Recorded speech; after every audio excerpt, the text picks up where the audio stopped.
At ayan, isang mapagpalang umaga ulit mga kamarites, tayo ay magluluto ng ginisang upo. Upo, igigisa natin siya sa patis. Then, ang ipangsasahog natin ay syempre ang may sariling barko, mega mackerel. Then, meron tayong tirang gata dito. Ayan, binuksan ko na siya kasi nilagay ko siya sa ref. Medyo siya nanigas. Mahirap na siyang ipalabas pag hindi ko siya ginanyan. Ayan. Igigisa lang natin yan sa bawang sibuyas. Then, igigisa natin tong mackerel, then ilalagay natin ng upo. Pag nasangkot siya na siya, ilalagay na natin ang ating gata. Ayan, binuksan na natin ang ating kawali at tayo ay magigisa na. Simpleng-simple lang to, guys. Siguro nga kahit nakapikit ka, kaya mong gawin eh. Diba? Fuckers. Ito, nagpapakulo tayo ng sampalok-sampalukan, iniinom ng aking mag-ama.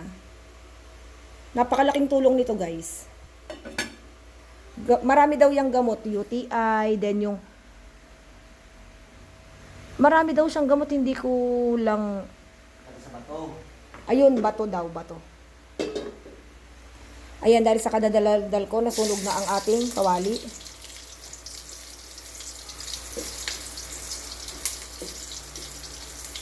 Yan, igigisa lang natin to.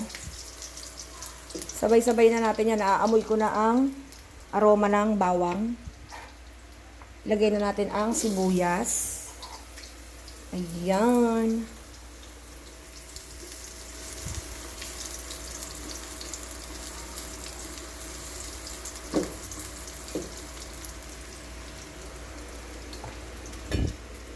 Yan. Kumukulo-kulo na siya, guys. Tapos meron ako ditong chili oil sa ref. Lalagyan natin siya ng konting chili oil para may sipa. Para hindi lang ikaw palagi ang sinisipa ng katabi mo. Ayan ang ating chili oil.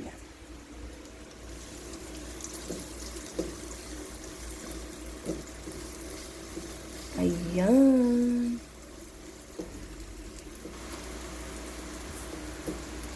Then, ilalagay na natin ang ating may sariling barko, syempre. Huy, lumabas ka. Yan, igigisa lang natin siya dyan, guys. Then, lalagyan lang natin siya ng durog na paminta.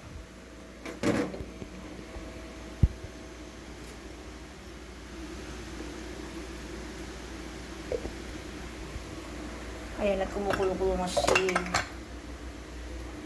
Hindi ko rin alam ang lasa nito, guys, kasi first time ko lang tong lulutuin.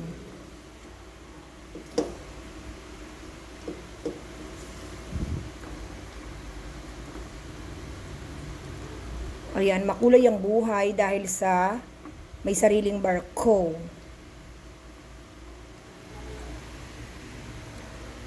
Ayan, pakukuluin lang natin siya dyan at kumukulo ka na ba? Ayan, kumukulo na siya, guys. Bubuksan na lang natin. Lalagyan na natin siya ng patis. Patis ang aking pangpaalat. Dadamihan ko ng patis para hindi makain nung kakain. Okay? Alright. Ayan, may bisita tayo dito na nanggugulo, umakyat na siya. Tahimik na ulit ang buhay natin.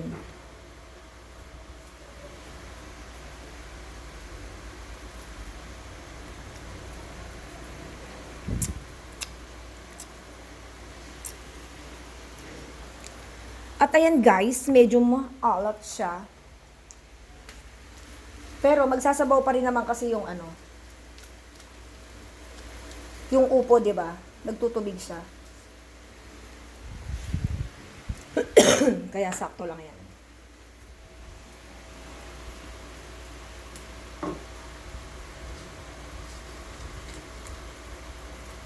Gisa-gisa.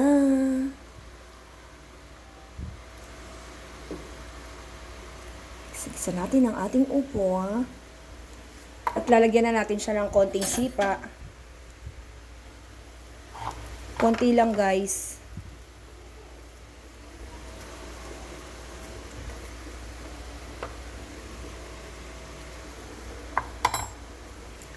Ayan, konti lang ang ating pangpasipa.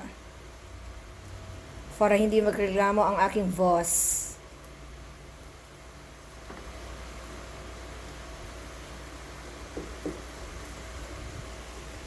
Then, ilalagay na natin ang ating upo.